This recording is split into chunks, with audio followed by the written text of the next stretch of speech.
Sweet corner super ಆಗಿದೆ, ಸಖತ್ತಾಗಿದೆ. Hello, S ನಮಸ್ಕಾರ. ನಾನು ಶಿವಮೊಗ್ಗ ವಿರೂಪಾಕ್ಷ ಮಾತನಾಡ್ತಾ ಇದ್ದೀನಿ. ನನ್ನ ಅಭಿಮಾನಿ ವಿರೂಪಾಕ್ಷ ಅಣ್ಣರೇ ಬರ್ರಿ ಅಂತಲ್ಲಿ ಕರೆದ ಕಾರ್ನರ್ ಎಲ್ಲಿಗೆಪ್ಪ ಅಂತಂದ್ರೆ ಶಿವಮೊಗ್ಗದ ರಾಮಣ್ಣ ಶ್ರೇಷ್ಠಿ ಪಾರ್ಕ್ ಎದುರುಗಡೆ ಎಲ್ಲ ಮನೆಯಲ್ಲೇ ಮಾಡೋದು. ಪ್ಯೂರ್ ಬಟರು ಯಾವುದು ಕೆಮಿಕಲ್ ಅನ್ನೋದಿಲ್ಲ. ಮತ್ತೆ ಕೊಡೋಕ್ಕಿಂತ ಮುಂಚೆ ಸರ್ ನೋಡಿ, ಕೊಡೋಕ್ಕಿಂತ ಮುಂಚೆ ಟೇಸ್ಟಿ ಕೊಟ್ಟೆ ಕೊಡೋದು. ಅವ್ರು ಹೂ ಅಂದ್ರೆ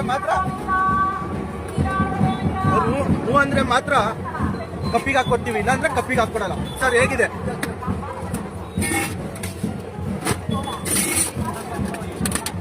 ಸರ್ ನೋಡಿ ಇಲ್ಲ ಸರ್, ಹೂ ಅಂದ್ರೆ ಮಾತ್ರ ಕೊಡೋದು, ಎಲ್ಲ ನಾಚಿನಲ್ಲೇ.